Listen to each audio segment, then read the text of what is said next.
Good morning class. ધોરણ 12 commerce વિષય secretary practice and commercial correspondence unit number 2 શેરની ફેરબદલી અને તેનું કાયદાકીય હસ્તાંતરણમાં છેલ્લા પ્રશ્નમાં આપનું સ્વાગત છે. જય સરદાર સ્કૂલ ગોંડલવતી ફરીવાર આપનું હૃદયથી સ્વાગત છે. બરાબર, તો આજે આપણે યુનિટ નંબર 2 છેલ્લો પ્રશ્ન જોવા જઈ રહ્યા છીએ. મિત્રો, આશા છે કે અત્યાર સુધીના જે કંઈ પ્રશ્નો છે એ પ્રશ્નોની અંદર તમને સરળતાથી સમજાઈ ગયું હશે. બીજું, આજે કંઈ પ્રશ્નો હતા એ પ્રશ્નોમાં ક્યાંય પણ તમને ગૂંચવણ લાગતી હોય, બરાબર છે, તો જાણ કરજો. બીજી વસ્તુની વાત કરીએ તો આ જે કંઈ પ્રશ્નો હતા એ પ્રશ્નોમાં લગભગ આપણે સરળતાથી સમજાઈ શકે એવા પ્રયત્નો આપણા તરફથી કરવામાં આવેલા છે. તેમ છતાં કોઈ પણ કચાશ રહી ગઈ હોય તો એ સોલ્યુશન થાય તેવા પ્રયત્ન કરશો. બરાબર, આજે આપણે પ્રશ્ન નંબર 9 યુનિટ નંબર 2 એટલે કે પાઠ નંબર 2 પ્રશ્ન નંબર 9 તરફ જઈ રહ્યા છીએ, જેમાં આપણે બહુ વ્યવસ્થિત રીતે સમજવાનો રહેશે. કારણ કે આ પ્રશ્ન છે એ તમને 3 કે 4 ગુણની અંદર પૂછાઈ શકે છે. બીજું, સૌથી ઇમ્પોર્ટન્ટ પ્રશ્ન છે, કારણ કે આ પ્રશ્ન ભૂતકાળમાં પણ ઘણીવાર બોર્ડની એક્ઝામમાં પૂછાયેલો છે. બરાબર મિત્રો, તો ખાસ યાદ રાખજો. ધોરણ 12 કોમર્સ વિષય એસપીએનસીસી યુનિટ નંબર 2. બરાબર, વાત કરીએ આપણે પ્રશ્ન નંબર 9. બરાબર, ક્વેશ્ચન નંબર 9.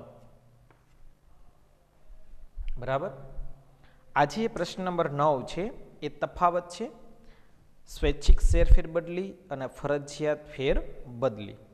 બરાબર, ફરીવાર બોલું છું, તફાવત આપો સ્વૈચ્છિક ફેરબદલી અને મરજિયાત ફેરબદલી. બરાબર,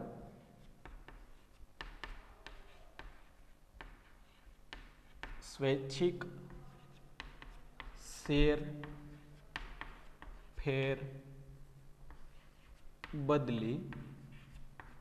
અને ફરજિયાત શેર ફેરબદલી. બરાબર, જો સ્વૈચ્છિકનો મિનિંગ થાય છે મરજિયાત, અને આમ પણ તમે લખી શકો કે ભાઈ મરજિયાત શેર ફેરબદલી અને કાયદાકીય હસ્તાંતરણ વિશે તફાવત આપો. આ રીતના પણ તમને મુદ્દો પૂછાઈ શકે. એટલે પ્રશ્ન નંબર 9, મિત્રો ખાસ યાદ રાખજો, તફાવત છે તમારી પાસે. બરાબર, 3 કે 4 ગુણમાં સ્વૈચ્છિક ફેરબદલી અને ફરજિયાત શેર ફેરબદલી વિશે તફાવત આપો. 3 કે 4 ગુણનો પ્રશ્ન, ભૂલાય નહીં. મરજિયાત ફેરબદલી કે કાયદાકીય હસ્તાંતરણનો તફાવત આપો, ફરજિયાતપણે ભૂલાય નહીં, ખાસ યાદ રાખજો. બરાબર, ફરજિયાત ફેરબદલી અને મરજિયાત ફેરબદલી. બરાબર, ફરજિયાત એટલે કે પોતાની ઈચ્છા નથી છતાં પણ કરવી પડે એમ છે, એ ફરજિયાત ફેરબદલી. મરજિયાત ફેરબદલી એટલે એવી ફેરબદલી કે જેમાં સંચાલક છે, શેરધારક છે, એ શેરધારકની બરાબર પોતે ઈચ્છે છે અને પોતાની શેરની ફેરબદલી કરવા તૈયાર થઈ જાય છે. તો આ પ્રકારની જે ફેરબદલી છે એ ફેરબદલીનો આપણે તફાવત જોવાનો છે. બરાબર મિત્રો, ચાલો તો સ્વૈચ્છિક ફેરબદલી અને ફરજિયાત શેર ફેરબદલીનો તફાવત. બરાબર, આપણે તફાવતને 2 ભાગની અંદર વહેંચી દેશું. બરાબર, હવે મિત્રો ખાસ યાદ રાખજો કે આજે આપણે ભાગ પાડીએ છીએ એ ભાગની અંદર એકમાં એક મુદ્દાનો પણ તમારે ભાગ પાડવાનો રહેશે. બરાબર, હું અહીંથી આ કાઢી નાખું છું, હવે જરૂર નથી. બરાબર, પહેલો મુદ્દો છે, આપણે હેડિંગ બાંધશું અર્થ. બરાબર, આપણે આગળ જોઈ જ ગયા હતા, છતાં પણ આપણે ફરીવાર એનું રિવિઝન કરીએ છીએ. અર્થ. બરાબર, ફરજિયાત ફેરબદલી અને સ્વૈચ્છિક ફેરબદલી. બરાબર, કોઈ પણ શેરધારક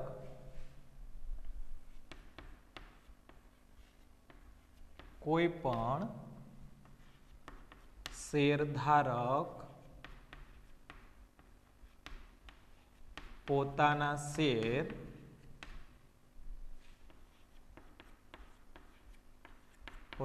શેર કંપની કે અન્યને સોંપે તેને સ્વૈચ્છિક શેર ફેરબદલી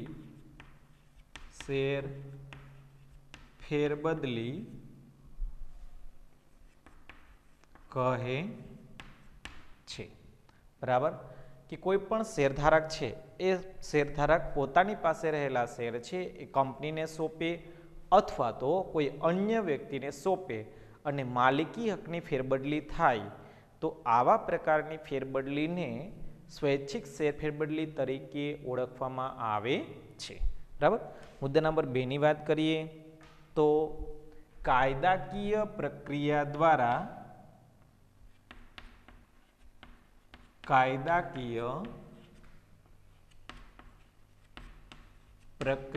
દ્વારા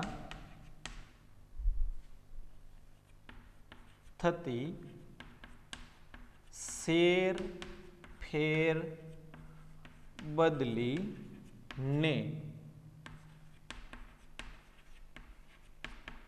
ફરજિયાત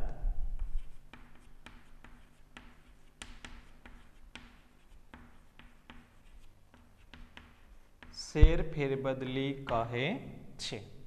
જો મિત્રો ખાસ યાદ રાખજો, બંનેનો જે અર્થ છે એ પહેલા લખવાનો, કારણ કે અર્થ ઉપર તમે તફાવતના જે કઈ મુદ્દાઓ છે એને તમે સરળતાથી સમજાવી શકો છો। બરાબર, સ્વૈચ્છિક ફેરબદલી અને ફરજિયાત શેરની ફેરબદલી। પહેલો મુદ્દો જોઈએ આપણે અર્થ, કે કોઈ પણ શેરધારક છે એ શેરધારક પોતાની પાસે રહેલા જે કઈ શેર છે એ શેર જ્યારે કોઈ એ અન્ય વ્યક્તિને સોંપે છે, એટલે કે કોઈ બીજા વ્યક્તિને સોંપે છે અથવા તો કંપનીને સોંપે છે અને માલિકી હકની ફેરબદલ થાય છે તો આવા પ્રકારની જે કંઈ શેરની ફેરબદલી થાય એમને સ્વૈચ્છિક ફેરબદલી કહેવામાં આવે છે। મિત્રો ખાસ યાદ રાખજો, અહીંયા શેરધારક છે પોતાની ઈચ્છા મુજબ શેરની ફેરબદલી કરે છે, પોતાની ઈચ્છા વિરુદ્ધ અહીંયા શેરની ફેરબદલી કરવામાં આવતી નથી। શેરધારક ખુદ ઈચ્છે છે કે મારા શેર હું બીજાને સોંપું, બીજાને સોંપે છે કે કંપનીને સોંપે તો માલિકી હક તાત્કાલિક ધોરણે ફેરબદલ થાય છે તો આવા પ્રકારની થતી જે શેર ફેરબદલી છે એને સ્વૈચ્છિક ફેરબદલી તરીકે ઓળખવામાં આવે છે। ખાસ યાદ રાખજો, આ પ્રશ્ન એકદમ આઈએમપી છે। બરાબર, એટલે તમે લખી પણ નાખજો, મોસ્ટ આઈએમપી 3 કે 4 ગુણની અંદર। આપણે એક ઉદાહરણ લઈએ કે દાખલા તરીકે આ રિલાયન્સ કંપની છે, રિલાયન્સ કંપનીની અંદર આ એ નામનો વ્યક્તિ છે, બરાબર, અને આ બી નામનો વ્યક્તિ છે। એ નામના વ્યક્તિ પાસે 100 શેર છે, આ 100 શેર જ્યારે બી નામના વ્યક્તિને સોંપે અને જે શેરની ફેરબદલી થાય તો આવા શેરની ફેરબદલીને શું કહેવાય? સ્વૈચ્છિક શેર ફેરબદલી। કે કોઈ એ નામની વ્યક્તિ પાસે રહેલા શેર છે એ બી નામની વ્યક્તિને સોંપવામાં આવે છે તો આવા પ્રકારના શેરને ફેરબદલીને સ્વૈચ્છિક શેર ફેરબદલી કહે છે। બરાબર મિત્રો, તો ખાસ યાદ રાખજો કે કોઈ પણ શેરધારક પોતાની પાસે રહેલા શેર છે એ અન્ય વ્યક્તિને સોંપે અને શેરની ફેરબદલી થાય તો આવા તમામ પ્રકારના શેરની ફેરબદલીને સ્વૈચ્છિક શેર ફેરબદલી કહે છે। રેડી? ચાલો, ઓકે। હવે વાત કરીએ મુદ્દા નંબર 2, કાયદાકીય પ્રક્રિયા દ્વારા થતી શેર ફેરબદલીને ફરજિયાત ફેરબદલી કહે છે। કાયદાકીય પ્રક્રિયા, બરાબર, જો ખાસ યાદ રાખજો, ફરજિયાત શેર ફેરબદલી મેં તમને અગાઉની અંદર 3 મુદ્દાની વાત કરેલી હતી। 1, શેરધારક અવસાન પામે ત્યારે, બીજું શેરધારક નાદાર જાહેર થાય ત્યારે, ત્રીજું શેરધારક અસ્થિર મગજનો થાય ત્યારે।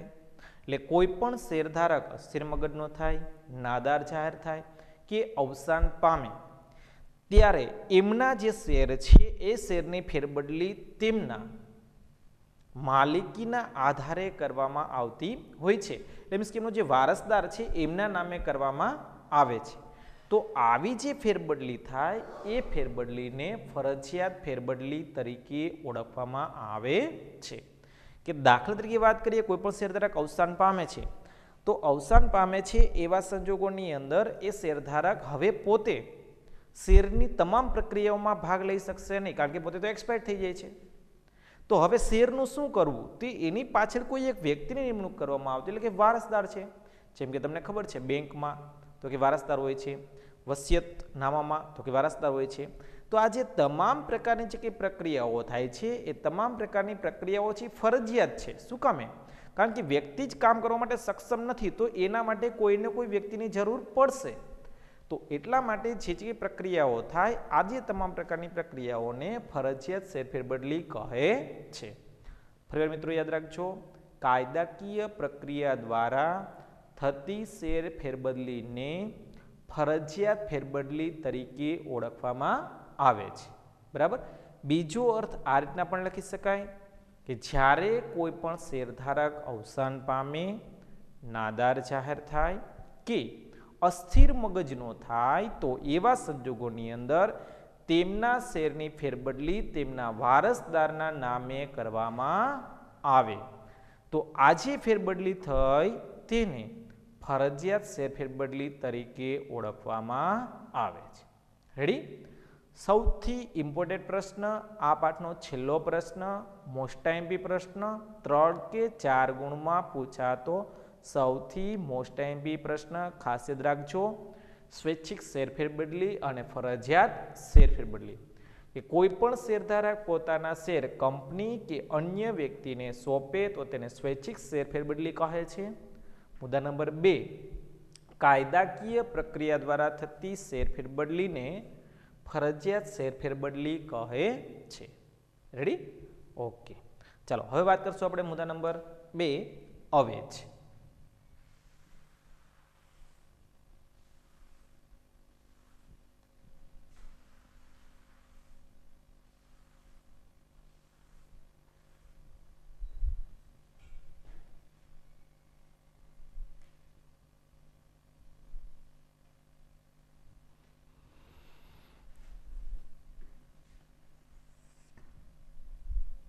મુદ્દા નંબર 2, અવેજ.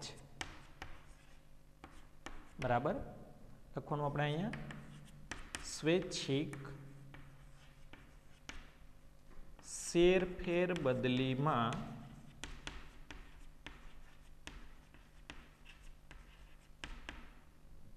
અવેજ જરૂરી નથી. બરાબર. સ્વૈચ્છિક ફેરબદલીમાં અવેજ જરૂરી છે. અવેજ જરૂરી છે. સામે લખવાનું ફરજિયાત શેરફેરબદલીમાં અવેજ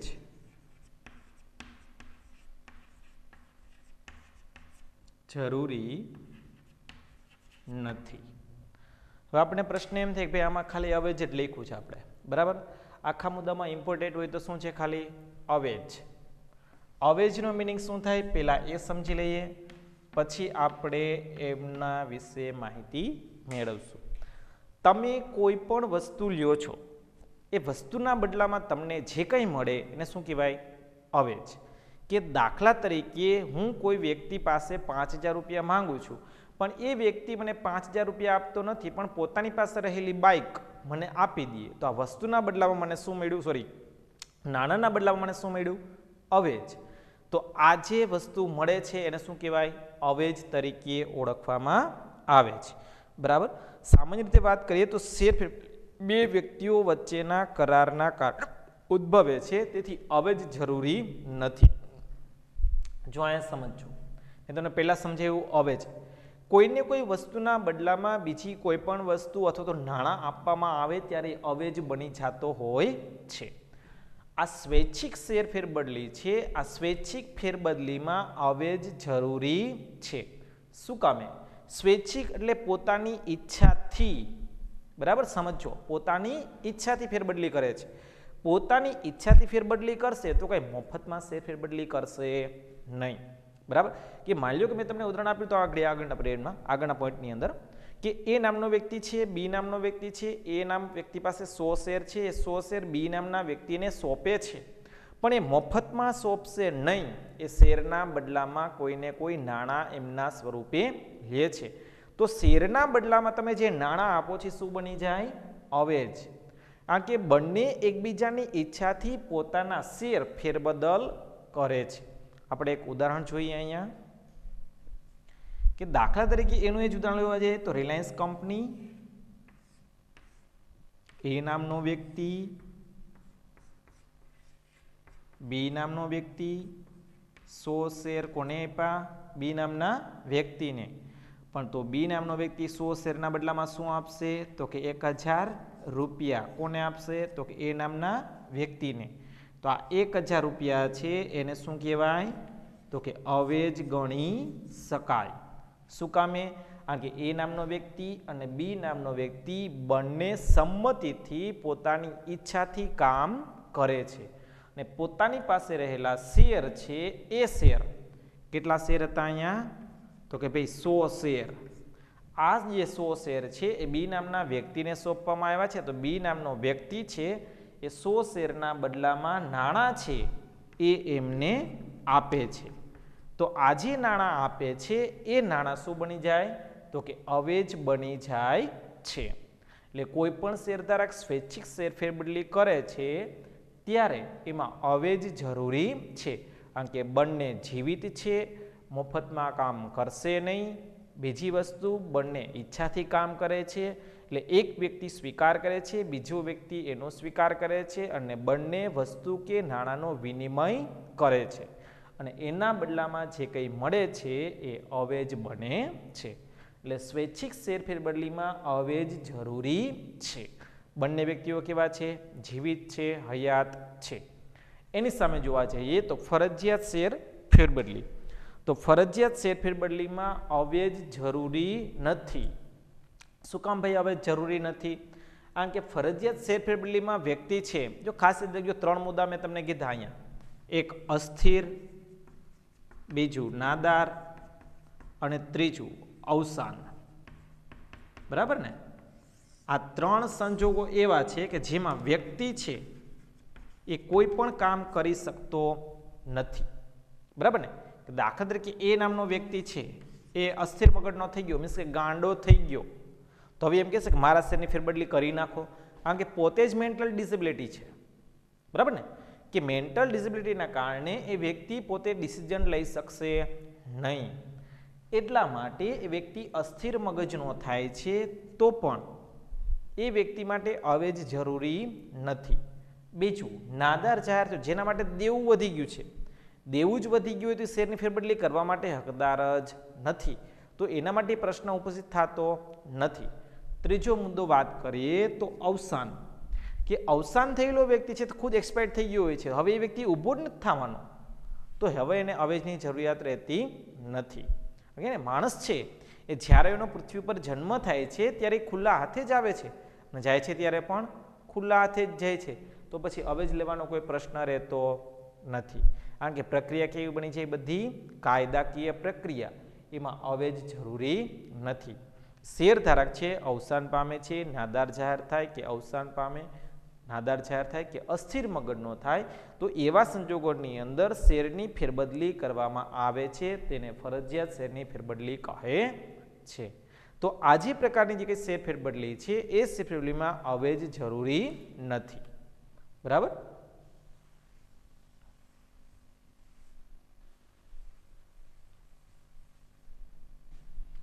ફરીવાર આપણે રાખીએ છીએ, સ્વૈચ્છિક ફેરબદલીમાં અવેજ જરૂરી છે, ફરજિયાત શેર ફેરબદલીમાં અવેજ જરૂરી નથી.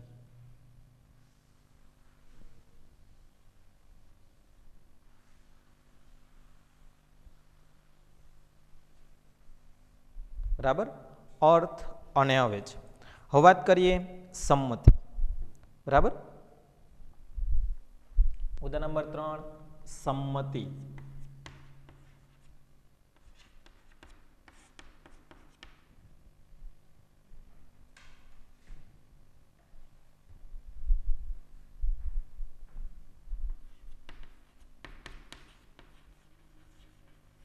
સ્વૈચ્છિક શેર ફેરબદલીમાં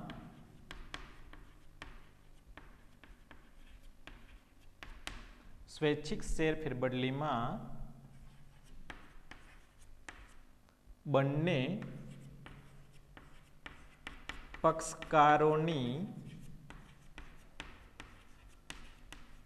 સંમતિ જરૂરી છે. અહીંયા લખવાનું છે ફરજિયાત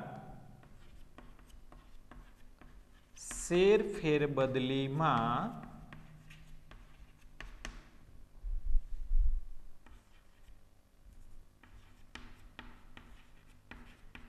સંમતિ હોવી જરૂરી નથી. જો મિત્રો ખાસ યાદ રાખજો, એકમાં સંમતિ જરૂરી છે જ્યારે બીજામાં જરૂરી નથી. આગળનો જો મુદ્દો તમે વ્યવસ્થિત સમજાશો તો તમને આ મુદ્દો સમજવામાં એકદમ સરળતા રહેશે. બરાબર, મેં પહેલાં પણ તમને કીધું હતું કે સ્વૈચ્છિક શેર ફેરબદલીમાં દરેકે દરેક વ્યક્તિ છે પોતાની ઈચ્છા મુજબ કામ કરે છે. મીન્સ કે પોતાની ઈચ્છા મુજબ પોતાના શેર છે બીજા વ્યક્તિને ટ્રાન્સફર કરે છે. હવે મિત્રો ખાસ રાખજો, અહીંયા જે વ્યક્તિ કામ કરે છે એ વ્યક્તિ છે પોતાની ઈચ્છાથી પોતાના શેર બીજા વ્યક્તિને આપે છે. એટલે અહીંયા પોતાના જે શેર છે એ કંપનીને સોંપતો હોય કે વ્યક્તિને સોંપતો હોય તો એવા સંજોગોની અંદર પોતે સ્વૈચ્છિક રીતે સંમતિ આપે છે. તો સામેનો વ્યક્તિ પણ એ જ કન્ડિશન છે કે એ વ્યક્તિ પણ પોતાની ઈચ્છાથી કંપની પાસેથી અથવા તો અન્ય શેરધારક પાસેથી પોતે શેર ખરીદે છે. તો આવા સંજોગોની અંદર બંને પક્ષકારોની સંમતિ છે એ ફોર્મમાં એડેડ બની જાય છે. બરાબર ને? તો અહીંયા સ્વૈચ્છિક ફેરબદલીની અંદર બંને પક્ષકારોની સંમતિ જરૂરી છે. શું કામે? કારણ કે પોતે બંને પોતાની ઈચ્છાથી પોતાના શેરની લેવેચ કરવા ઈચ્છે છે. મીન્સ કે ફેરબદલ કરવા ઈચ્છે છે. એક શેરધારક છે પોતાના શેર બીજા વ્યક્તિને સોંપે છે, બીજો શેરધારક છે એ શેર લે છે, એના બદલામાં નાણાં છે એને ટ્રાન્સફર કરે છે. એટલા માટે પોતે બંને ઈચ્છાથી કામ કરે છે, માટે સંમતિ જરૂરી છે.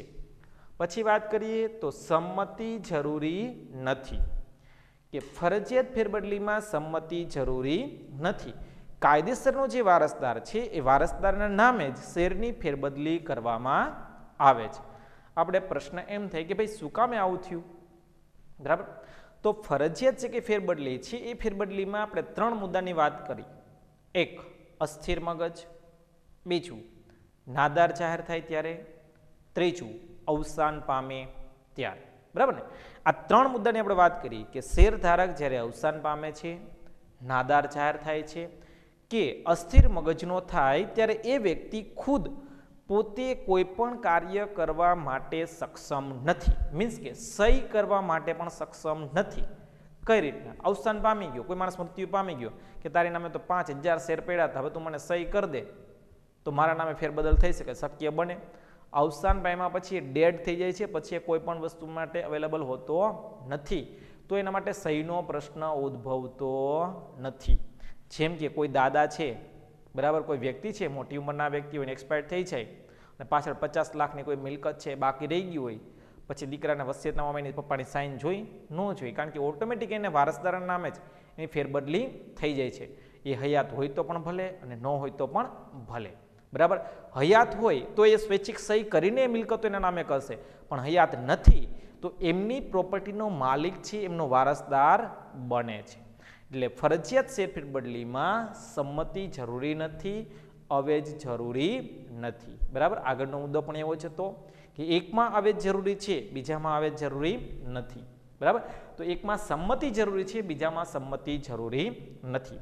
ફરી મિત્રો યાદ રાખજો, આપણે 3 મુદ્દા કમ્પ્લીટ કરેલા છે. સ્વૈચ્છિક શેર ફેરબદલીનો અર્થ, બીજો મુદ્દો અવેજ અને ત્રીજો મુદ્દો સંમતિ. બરાબર, અર્થ, અવેજ અને સંમતિ. બરાબર, સંમતિ જરૂરી છે, સંમતિ જરૂરી નથી. અવેજ જરૂરી છે, અવેજ જરૂરી નથી. હવે આપણે વાત કરશું એના પછીનો મુદ્દો, મુદ્દા નંબર 4. બરાબર, સ્વૈચ્છિક શેર ફેરબદલી અને ફરજિયાત શેર ફેરબદલી.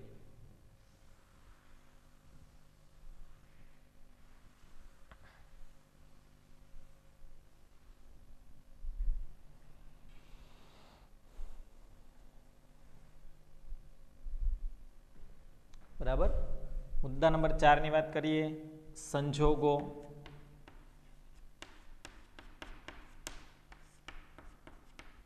બરાબર, શેરધારક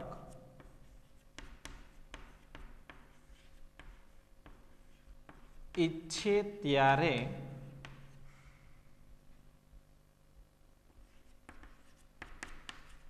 સ્વૈચ્છિક શેર ફેરબદલી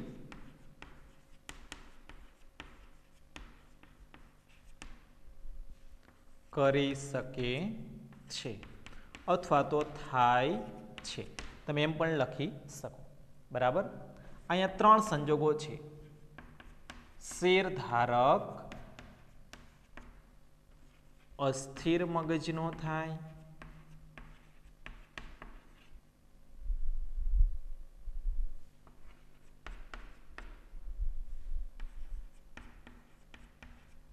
નાદાર જાહેર કે અવસાન પામે ત્યારે ફરજિયાત શેર ફેરબદલી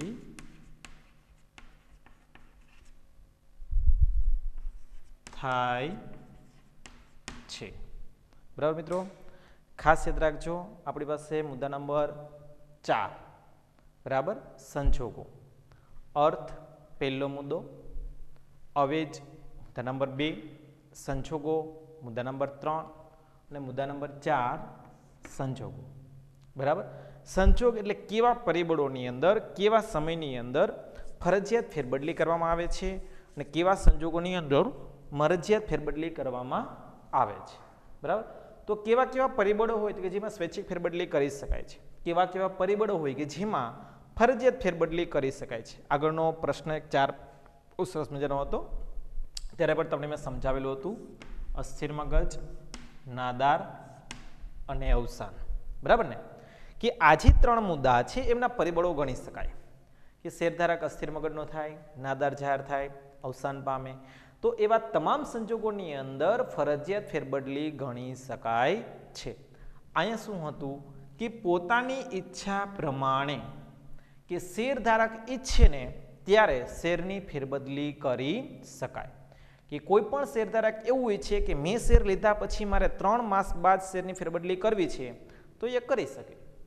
કોઈ શેરધારક એવું ઈચ્છે કે મારે 2 માસ બાદ શેરની ફેરબદલી કરવી છે તો એ કરી શકે. શું કામે?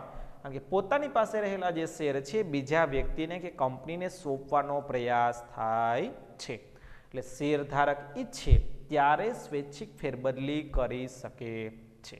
બરાબર, મુદ્દા નંબર 2 ની વાત કરીએ તો ફરજિયાત શેરની ફેરબદલી. બરાબર, આ ફરજિયાત શેરની ફેરબદલી છે એ શેર ફેરબદલીમાં કોઈ પણ શેરધારક છે એ નાદાર જાહેર થાય, અસ્થિર મગજનો થાય કે અવસાન પામે તો એવા સંજોગોની અંદર ફરજિયાત શેરની ફેરબદલી થાય છે.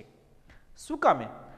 આ શેરધારક છે અસ્થિર મગજનો થઈ ગયો એટલે કે ગાંડો થઈ જાય છે, તો એવા સંજોગોની અંદર હવે એ વ્યક્તિ પોતાના શેર છે કોણ વ્યક્તિ સંભાળશે એ પ્રશ્ન સૌથી ઉપસ્થિત થશે.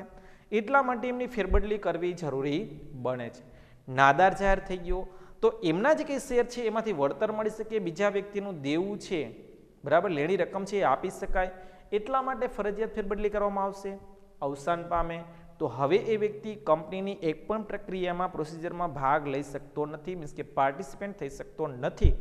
તો એવા સંજોગોની અંદર પણ ફરજિયાત શેર ફેરબદલી કરવામાં આવે છે. બરાબર મિત્રો, તો ખાસ યાદ રાખજો સંજોગો કે શેરધારક અસ્થિર મગજનો થાય, નાદાર જાહેર થાય કે અવસાન પામે ત્યારે ફરજિયાત શેર ફેરબદલી કરવામાં આવે છે. અહીંયા શેરધારક ઈચ્છે ત્યારે શેરની ફેરબદલી કરી શકાય છે. બરાબર, ચાલો હવે આપણે વાત કરશું એના પછીનો મુદ્દો જવાબદારી અને ઇનકાર.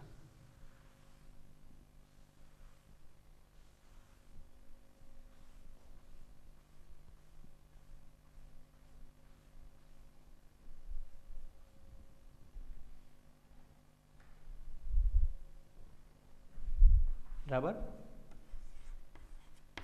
જવાબદારી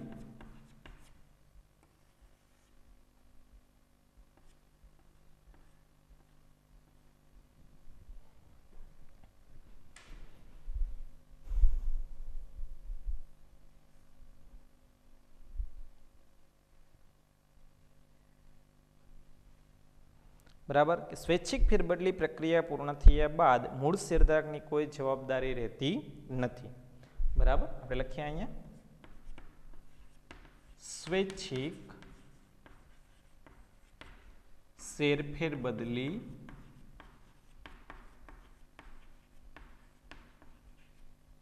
ની પ્રક્રિયા પૂર્ણ થાય ત્યારબાદ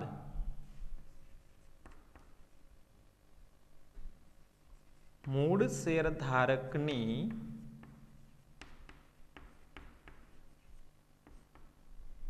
જવાબદારી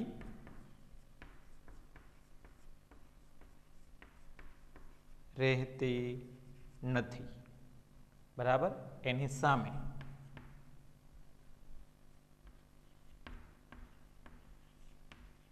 ફરજિયાત શેર ફેરબદલી ની પ્રક્રિયા પૂર્ણ થાય ત્યારે વારસદારની સંપૂર્ણ જવાબદારી રહે છે. બરાબર, અહીંયા જે કંઈ શેરધારક વર્ગ છે એ શેરધારક વર્ગ જે કંઈ કાર્ય કરે છે એ જવાબદારી. બરાબર ને, અહીંયા સ્વૈચ્છિક શેર ફેરબદલીની અંદર એ શેર ફેરબદલીની પ્રક્રિયા પૂર્ણ થઈ જાય એટલે જે મૂળ શેરધારક છે એ મૂળ શેરધારકની કોઈ પણ પ્રકારની જવાબદારી રહેતી નથી. આપણે ઉદાહરણ સાથે સમજીએ અહીંયા. બરાબર, એ જ ઉદાહરણ લઈએ. રિલાયન્સ કંપનીનું ફરીવાર બે વ્યક્તિઓ, એ નામની વ્યક્તિ, આ બી નામની વ્યક્તિ. બરાબર, આ મૂળ શેરધારક છે. કોણ છે? કે મૂળ શેરધારક. બરાબર, હવે સમજો. આજે એ નામનો વ્યક્તિ છે એ બી નામના વ્યક્તિને પોતાના શેરની ફેરબદલી કરે છે. શું કરે છે? શેરની ફેરબદલી કરે છે. કોના નામે શેરની ફેરબદલી કરી? બી નામના વ્યક્તિના નામે. આ ફેરબદલીની સંપૂર્ણ પ્રક્રિયા પૂર્ણ થઈ ગઈ અને બી નામના વ્યક્તિના નામે શેર ફેરબદલ થઈ ગયા. તમામ પ્રકારના શેર છે એ બી નામના વ્યક્તિને થઈ ગયા. હવે આ બી નામનો જે વ્યક્તિ છે એ બી નામનો વ્યક્તિ કોઈ પણ પ્રકારની જવાબદારી સ્વીકારી લે છે. હવે મૂળ શેરધારક છે એની કોઈ પણ પ્રકારની જવાબદારી રહેતી નથી. ફરીવાર સમજો કે સ્વૈચ્છિક શેર ફેરબદલીની પ્રક્રિયા એટલે કે આ જે પ્રક્રિયા પૂર્ણ થાય એટલે મૂળ શેરધારક એટલે કોણ? તો કે એ નામનો વ્યક્તિ. આ એ નામના વ્યક્તિની કોઈ પણ જવાબદારી રહેતી નથી, કારણ કે સભ્યપત્રકમાં કોનું નામ હશે? તો કે બી નામના વ્યક્તિનું. હવે એ નામના વ્યક્તિનું નામ રહેતું નથી. એટલા માટે સ્વૈચ્છિક શેરની પ્રક્રિયા પૂર્ણ થાય ત્યારે મૂળ શેરધારકની કોઈ પણ પ્રકારની જવાબદારી રહેતી નથી, કારણ કે હવે તમામ પ્રકારના શેર કોના નામે થઈ ગયા? તો કે બી નામના વ્યક્તિના નામે. સમજો અહીંયા આ એક કંપની છે, કંપનીમાં એ નામનો શેરધારક જે જૂનો છે, આ એ નામનો શેરધારક બી નામના વ્યક્તિને પોતાના શેરની ફેરબદલી કરે છે. તો બી નામના વ્યક્તિનું નામ સભ્યપત્રકમાં ચડાવવામાં આવે છે. તો હવે આ મૂળ શેરધારક છે એ નામનો વ્યક્તિ એમની કોઈ પણ પ્રકારની જવાબદારી રહેશે નહીં. જેમ કે હજી આપણે એક ઉદાહરણ લઈએ કે તમે ધોરણ 12 સુધી જય સરદાર સ્કૂલમાં હોય, 12મું ધોરણ તમે એડમિશન લઈ લીધું, ત્યાં સુધીની સંપૂર્ણ જવાબદારી 12મું ધોરણ તમે કમ્પ્લીટ કરીને નીકળો ત્યાં સુધીની જવાબદારી કોની હોય? સ્કૂલની. પણ જેવા તમે 12મું ધોરણ કમ્પ્લીટ કરીને 12th કમ્પ્લીટ કરીને નીકળો છો તો હવે સ્કૂલની કોઈ પણ જવાબદારી રહેશે નહીં રહે.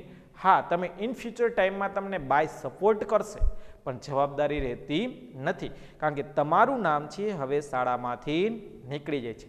સેમ કન્ડિશન અહીંયા પણ બને છે કે આ કંપનીની અંદર એ નામનો વ્યક્તિ જૂનો હતો, એમના નામે શેર હતા, હવે એ શેર બી નામના વ્યક્તિને સોંપી દે છે, સભ્યપત્રકમાં બી નામના વ્યક્તિનું નામ ચડાવવામાં આવ્યું, એટલે મૂળ શેરધારકની જવાબદારી રહેતી નથી. અહીંયા વાત કરીએ તો ફરજિયાત શેર ફેરબદલીમાં પ્રક્રિયા પૂર્ણ થાય એટલે કાયદેસરના વારસદારના નામે શેરની ફેરબદલી પ્રક્રિયા કરવામાં આવે છે. તો હવે જે શેરની ફેરબદલીની પ્રક્રિયા થાય છે એ કાયદેસરના વારસદારના નામે થાય છે. તો કાયદેસરનો વારસદાર છે સંપૂર્ણ રીતે જવાબદાર બને છે. બરાબર મિત્રો, યાદ રાખજો, કારણ કે શેરધારક અવસાન પામતો હતો, નાદાર જાહેર થતો ત્યારે તેના શેરની ફેરબદલી કાયદેસરના વારસદારના નામે કરવામાં આવતી હતી. તો હવે જે પ્રક્રિયા થઈ એ ફરજિયાત શેર ફેરબદલી થઈ અને ફરજિયાત શેરની પ્રક્રિયા પૂર્ણ થાય એટલે વારસદારની સંપૂર્ણ જવાબદારી રહે છે. અહીંયા કોની જવાબદારી રહેતી નથી? મૂળ શેરધારકની રહેતી નથી. તો કોની હોય છે? જે તે વ્યક્તિના નામે ફેરબદલ થાય છે એમની. અહીંયા કોની રહે છે? વારસદારની હોય છે. બરાબર.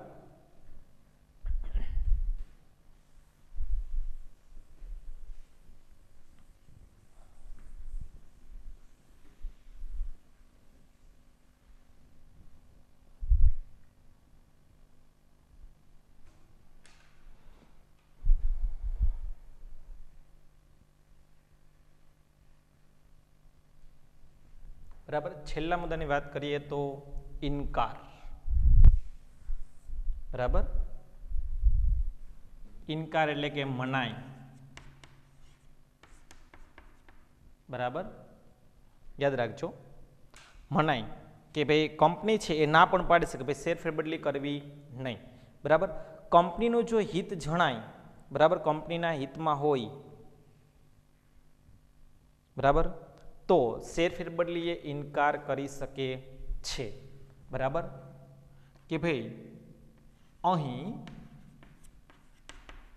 કંપનીનું હિત ન હોય તો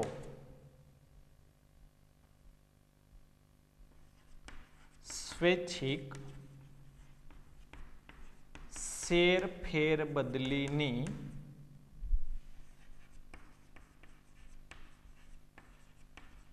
મનાઈ કરી શકે છે. સામે અહીં ફરજિયાત શેર ફેરબદલીની મનાઈ કરી શકાતી નથી. ખાસ યાદ રાખજો, સ્વૈચ્છિક ફેરબદલી અને ફરજિયાત શેર ફેરબદલી, કે કોઈ પણ કંપની છે એ સ્વૈચ્છિક ફેરબદલી હોય ત્યારે કંપનીનું હિત ન હોય, કંપનીને કંઈ પણ નુકસાન જાતું હોય તો એવા સંજોગોની અંદર સ્વૈચ્છિક ફેરબદલીને અટકાવી શકાય છે. મીન્સ કે એનો ઇનકાર કરી શકાય છે, એની મનાઈ કરી શકાય છે. કે દાખલા તરીકે કોઈ પણ શેરધારક પોતાના શેર કોઈ બીજા વ્યક્તિને સોંપે છે જેના બદલામાં કંપનીને નુકસાન જાય છે, તો એવા સંજોગોની અંદર કંપની છે એ સ્વૈચ્છિક ફેરબદલી અટકાવી શકે છે, એનો ઇનકાર કરી શકે છે, એની મનાઈ કરી શકે છે. બીજી વસ્તુની વાત કરીએ તો ફરજિયાત ફેરબદલીમાં કોઈ પણ કંપની છે ઇનકાર કરી શકતી નથી, મનાઈ કરી શકતી નથી. શું કામે? કારણ કે કાયદેસરના વારસદારના નામે જ સીધી શેરની ફેરબદલી કરવામાં આવે છે કે કોઈ પણ શેરધારક છે એ અસ્થિર મગજનો થઈ જાય, નાદાર જાહેર થાય કે અવસાન પામેલ હોય તો એવા સંજોગોની અંદર ફરજિયાત પણ એમના વારસદારના નામે શેરની ફેરબદલી કરવામાં આવે છે. તો એવા સંજોગોની અંદર એમની ફેરબદલીનો ઇનકાર કરી શકાતો નથી કે મનાઈ કરી શકાતી નથી. બરાબર મિત્રો? તો ખાસ યાદ રાખજો, સ્વૈચ્છિક ફેરબદલી અને ફરજિયાત શેર ફેરબદલીનો તફાવત આપો. 3 કે 4 ગુણ માટે મોસ્ટ આઈએમપી પ્રશ્ન, 3 ગુણમાં પૂછે તો 3 મુદ્દા, 4 ગુણમાં પૂછે તો 4 મુદ્દા તમારે સમજાવવાના રહેશે. બરાબર? પહેલો મુદ્દો હતો અર્થ, બીજો મુદ્દો હતો અવેજ, ત્રીજો મુદ્દો હતો સમજૂતી, ચોથો મુદ્દો હતો સંજોગો અને પાંચમો મુદ્દો હતો આપણો ઇનકાર. બરાબર? અને વાત કરીએ જવાબદારી. તો આજે 5 કે 6 મુદ્દામાંથી તમારે કોઈ પણ 4 મુદ્દા છે રિમાઇન્ડ કરવાના રહેશે. એટલે 4 મુદ્દાની અંદર તમને કદાચ 4 ગુણમાં પૂછે તો 4 મુદ્દા લખી શકો, 3 ગુણમાં પૂછે તો 3 મુદ્દા લખી શકો. બરાબર? તો આ સાથે આપણે યુનિટ નંબર 2 આજે અહીંયા પૂર્ણ કરીએ છીએ. નેક્સ્ટ પીરિયડની અંદર નવા યુનિટ સાથે ફરીવાર મળશું. ત્યાં સુધી બધાને ઓલ ધ બેસ્ટ. જય સ્વામિનારાયણ.